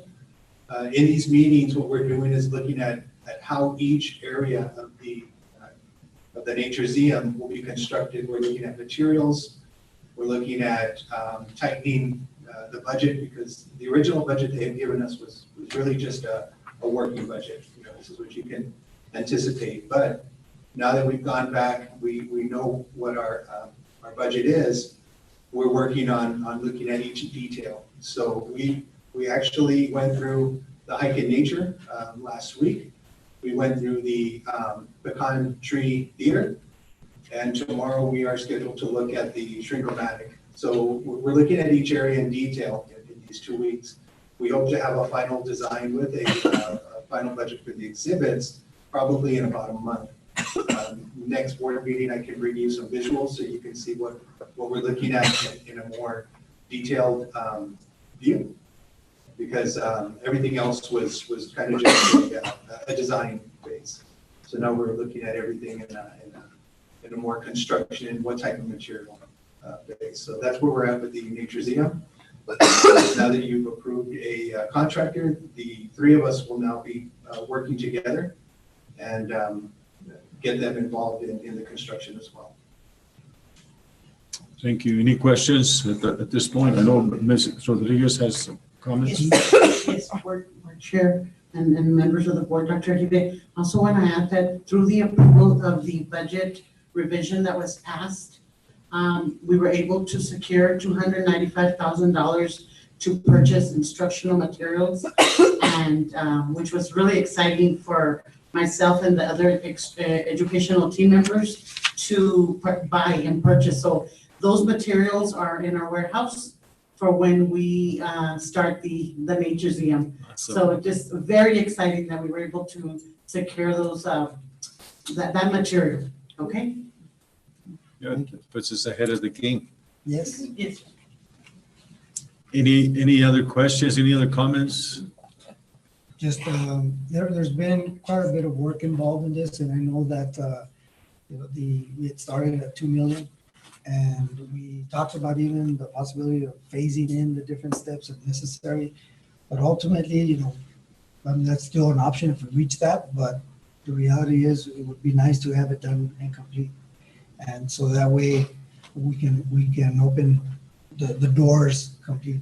And so I appreciate the work that's been done, trying to, from all angles, regarding the instruction, regarding working with the builders of the various venues within the project, and then obviously now the construction. So I look forward to hearing the next steps. Yes, indeed. We all look forward to it, and obviously adds to some excitement for the entire Education Service Center, that there's this project outside these windows here, and a project down the valley that's going to serve all 4,000 of our kids, and so it is truly exciting. And I would assume, based on its focal design, that there's not another. You know, when we look at the Pecan Valley, we used to call it Cotton Valley. Now it's become a Pecan Valley. And, you know, El Paso is the leading area for pecans in Texas. And so it's certainly very appropriate that be our part of the focal point and part of the Nature's Museum, that folks would learn about it and how, what it, you know, they're not just trees that are out there. It's an entire economy, and certainly adds to our oxygen supply. And so it's a beautiful project. I can hardly wait to see it. I know that we can look at others, you know, other schools in general across our state, and you know, everybody wants STEM academies, and I would say that this is probably a STEM academy that's focused for the youngest kids that at least I'm aware of in our state, and so that's pretty phenomenal. And so congratulations to Education Service in Region 19 and your leadership and everyone else involved. David, are you Yes. saying this is a STEM academy with real stems? With the real stems. Literal stems. Instead of nuts and bolts, it's nuts and stems. I'm good with that.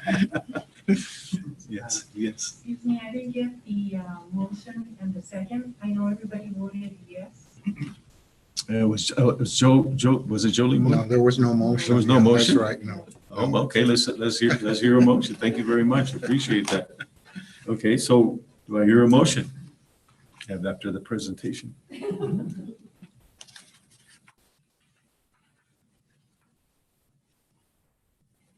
Charlie Mon, move to approve. Jolie Mon, the motion to approve. Do I hear a second? Second. Second by Fred Sanchez. And we'll vote again. And all those in favor say aye. Aye. Opposed, same sign. Any abstentions? And the motion is unanimous. Thank you for that correction.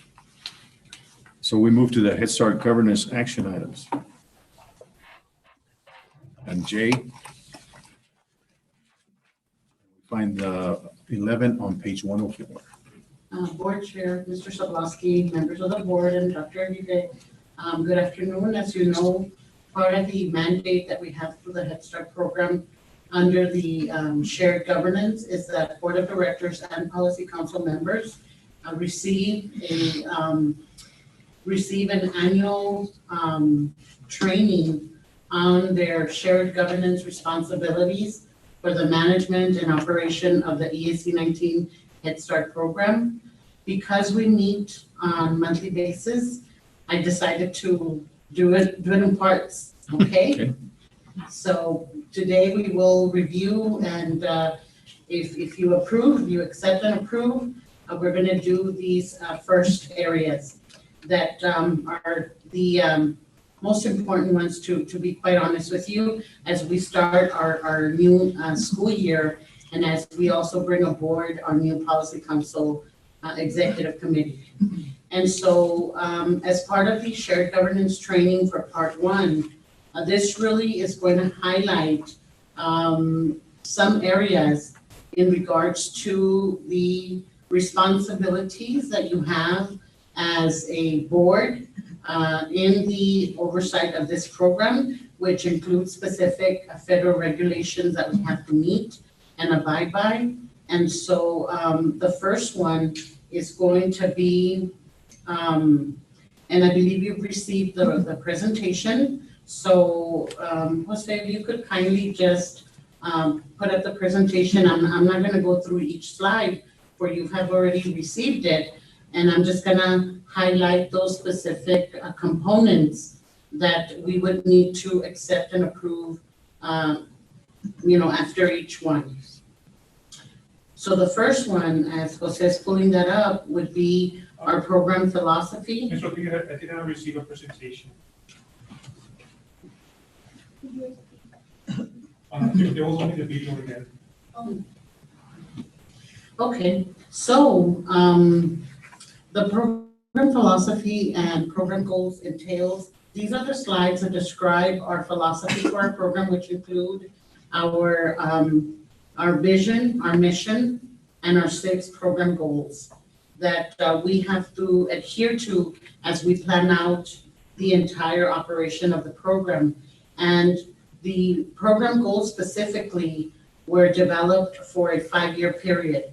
And so every school year, we assess where we are at in response to each of the goals.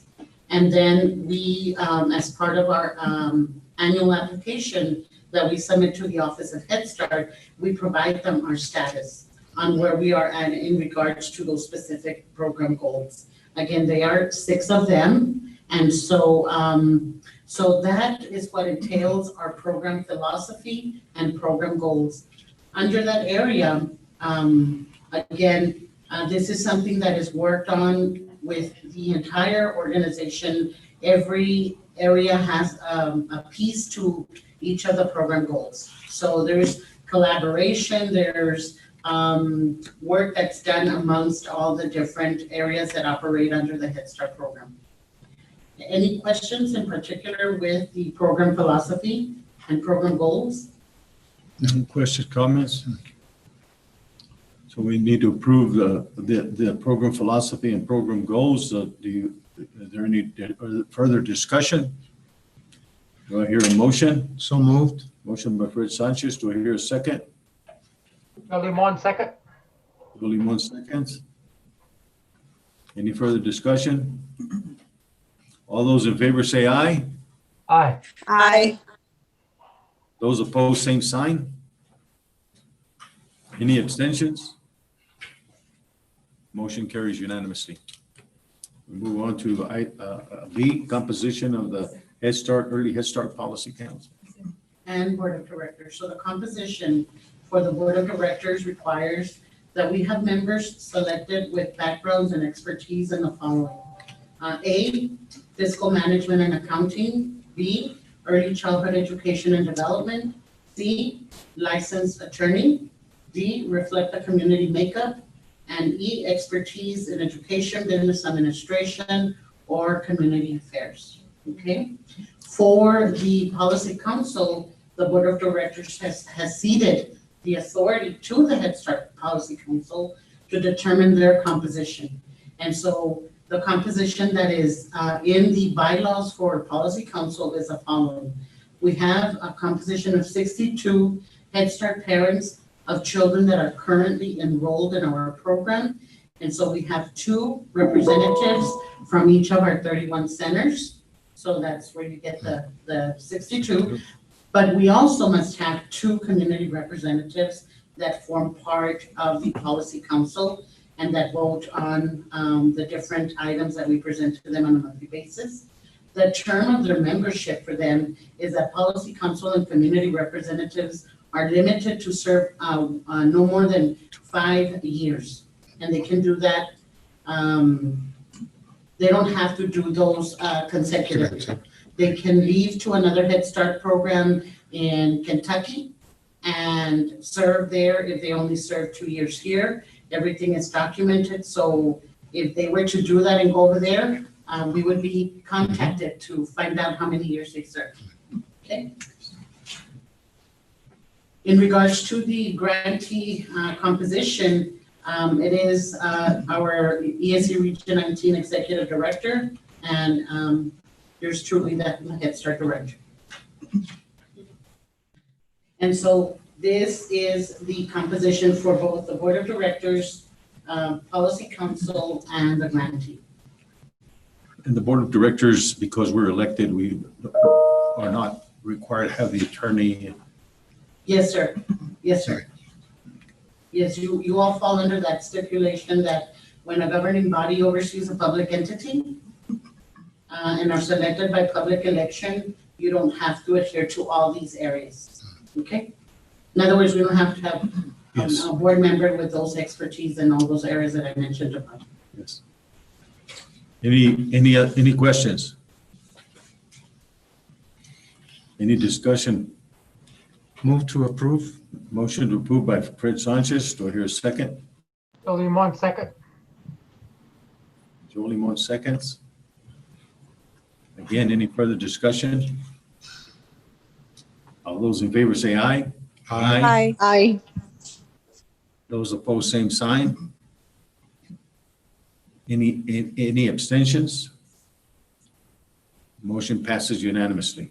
The third component, conflict of interest. And we have our regulations that must be implemented for the shared governance for both the board of directors, policy council, and the grantee. So for the board of directors, the conflict of interest is does not have a financial conflict of interest, must not or cannot receive compensation, cannot be employed, or their immediate family may not be employed in Head Start, and operate as an entity independent of Head Start employees. So that's for the board of directors. For policy council, the conflict of interest that they must adhere to is must not have a conflict of interest with the Head Start program, cannot receive compensation for serving as policy council members, and cannot receive compensation for any type of service they provide within the Head Start program. For the grantee agency, employees must not have a personal financial or business interest that may result in conflict of interest. Employees will perform their duties honestly and in accordance with the best interest of ESC 19 Head Start program. Employees must not use their position or the gained knowledge for private or personal advantage. Those are the components to the conflict of interest, component number 3. Any questions or comments regarding the conflict of interest presentation? Do I hear a motion? Move to approve. Motion by Fred Sanchez. Do I hear a second? Joe Limon, second. Joe Limon, second. All those in favor say aye. Aye. Aye. Opposed, same sign. Any abstentions? Motion is unanimous. The fourth component is your roles and responsibilities, again, as mandated by performance standards and the shared governance requirements. The board of directors, policy council, and grantee must receive and implement these under the 3 major areas, which include planning, general procedures, and human resources management. And so for policy council, for the board of directors, under planning, they are responsible to guide and oversee our recruitment, selection, and enrollment priorities, policy council reimbursement, conduct annual performance standards, funding applications, budget amendments, financial management and monitoring, our program philosophy, our program goals, and the number 9 does not apply to us because we're not a delegate agency. Under general procedures for our boards, board members, they are to establish a method of hearing and resolving any kind of complaints about the Head Start program. Under responsibilities to oversee, ensure that internal controls are established and implemented, and ensure that an annual independent audit is completed and conducted. Under general procedures, develop procedures on how the policy council and the governing body will implement shared decision-making, and also policies that define the roles and the management functions. Develop guidelines for the composition of the policy council. Develop written policies to resolve internal disputes between the governing body and policy council. In regards to your human resources management responsibilities, you have the decision on hiring and firing program staff. You also oversee and approve and disapprove personnel policies, changes regarding hiring, evaluation, termination, compensation, standards of conduct for program staff, consultants, and volunteers, the decision to hire and fire the executive director, Head Start director, director of human resources, and chief financial officer, establish standards and formal procedures for disclosing, addressing, and resolving conflict of interest by the governing body, officers, employees, consultants, and vendors.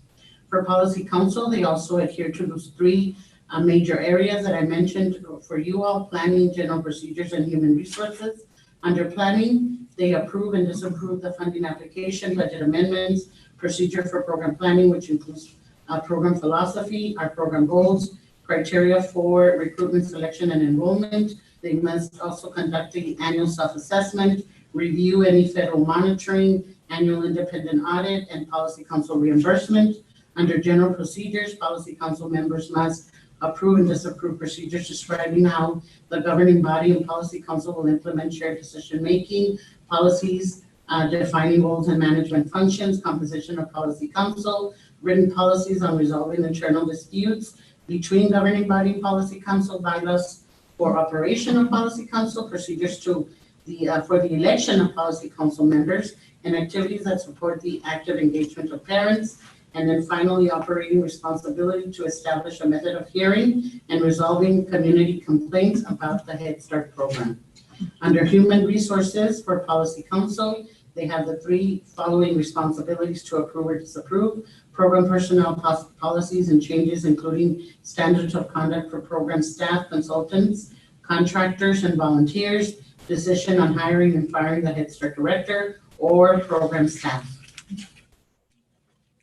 Under responsibilities that fall directly as policy council members, they serve as a link to the parent committees, the governing body, public and private organizations and community, assist parent committees in planning, coordinating, and organizing program activities for parents with the assistance of staff, assist in recruiting volunteer services, assist in mobilization of community resources to meet identified needs, establish and maintain procedures for working with grantee on resolving community complaints, also receive and review monthly program information such as our PIR, our meals, our snacks, our attendance, enrollment, receive communication from the secretary to include memorandums that come through the Office of Head Start, receive data information that will be used to determine the direction of the program, which includes example of the child outcomes, the community needs assessment, and any information that is relevant to the operation of the program. In regards to the grantee agency responsibilities, we have 9 major areas to share accurate and regular information to our board of directors and policy council by sharing with you on a monthly basis financial statements, including credit card expenditure, program information summaries, program enrollment and attendance, monthly meals and snacks, annual self-assessment plan, procedure and results, community-wide strategic planning, needs assessment and updates, communication and guidance from the Office of Head Start or the regional office, program information reports, annual financial audit results. To include your monthly activity plan, and I just gave an example of what those plans look like. These help us to ensure that as we move forward for the board of directors and policy council, that we are adhering to the different Head Start performance standards. So that, for example, you know, when we have meetings, we're addressing the different performance standards at each of our annual meetings. And so I just had an example for the board of directors, what that one looks like, and then the monthly activity plan for policy council, and then just a sample of the schemata that we follow in our program to ensure that we're communicating, you know, given that we're such a large Head Start program. And then finally, just a summary of your responsibilities and, you know, just so that you could see what those look like. For board of directors, there are 20 actions and there's 24 for the policy council. Under general responsibilities for you, you have 6 areas where you take action, approve and disapprove. Under general responsibilities, you have 13. Under operating responsibilities, you have 1. Determined locally is where you do not have any. For the policy council, they have 0 under general responsibilities. They have 1 under operating responsibility, 16 that they approve and disapprove, and 7 that determine their management of the Head Start program at a local level. That concludes the 4th component under roles and responsibilities for. Do I hear any questions or comments regarding roles and responsibilities? No. Hearing none. Move to approve. I have a motion to approve by Fred Sanchez. Do I hear a second? Bill Limon, second. Bill Limon seconds. All those in favor say aye. Aye. Aye. Those opposed, same sign. Any abstentions? Same sign. The vote passes unanimously. The final and 5th component to your roles and responsibilities for part 1 is that you have complete oversight along with Policy Council on the annual funding or any type of funding that the Head Start program applies for or submits applications for. You are responsible to approve and disapprove what kind of funding we solicit from the Office of Head Start. And so for this school year, the total funding budget for Head Start is $40,734,407. And the total funding budget for Early Head Start is $6,516,608, which gives us a grand total of $47,251,015. 6 years ago, if I'm not mistaken, we started with a budget of close to maybe 36 million. So we have grown in our funding area, and so a lot of people that work to get this done. Of course, we would not do it without Ms. Eubank and the support that the finance team provides us, but also the directors that work to solicit grants that come through our Head Start way. But again, part of your responsibility is to allow us to either approve for these funding grants or not, or any type of budget amendment has to come to both the Board of Directors and Policy Council for approval before we move forward. Office of Head Start will not allow, aside from the COVID situation, they've been flexible in us being able to submit for funding and submit approval afterwards. That is the final component. Any discussion on the approving annual program funding? There being none. Move to approve. We have a motion to approve by Fred Sanchez. Do I hear a second? Joe Limon, second. Joe Limon seconds. All in favor, say aye. Aye. Opposed, same sign. Any abstentions? The motion carries unanimously. Thank you. We look forward to part 2. Thank you. Maybe Thank part you. 3. Part 2 and 3.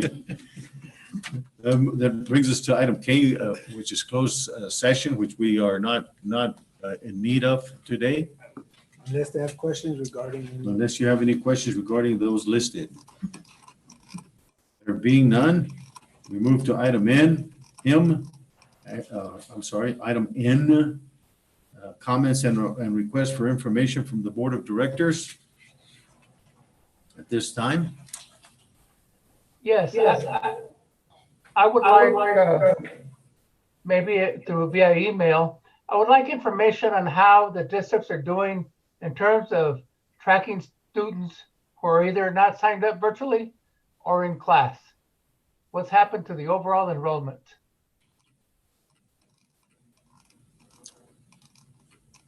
Dr. Aguirre, We could definitely give you an overview of where the districts stand. I could tell you that the majority I can give you a quick overview right now, which is the majority of our districts are doing the virtual learning as of right now. Come October 1st, that's when the districts start opening up. They went with the waiver for 12 weeks. And so they'll start kicking in with their face-to-face / hybrid setup, depending on what the parents want. But they are planning for that right now. But what I could do is for the next board meeting, I will either that or in one of our quick updates, I'll give you some insight as to what the actual numbers are. But I could tell you there are some districts, one in particular, Cerro Blanca, that has gone face-to-face as of now. They are a small district, but they are working with their children. With that said, they're actually then involving our Head Start program to do the same. So we are going to be working with their pre-K students and doing a face-to-face with our staff as well. So that's just an example, but that's something that we've already started doing. To tie to that, for instance, because of Options High School being unique in their setup, we've actually opened up a section there to meet the needs of one of the students who's trying to go to high school and needed that help. And so we've already started the process there. Sierra Blanca would be another opportunity, and I'm sure many more to follow after that. So we'll have that, put that on the agenda for next month. We obviously can't make any discussion on it, but that's what the request is for, right? Yes. Or we'll do Yes. for next. Any other requests for information for our next board meeting? There being none, then we move to item O, which is confirmation of upcoming meeting date, which is October 15th at 3 p.m. right here at the same location, Marshall St. John Boardroom. Is there any further business? There being none, and our meeting stands adjourned at 5:10 p.m. Thank you all for your attendance. Have a blessed day. Stay safe, everyone.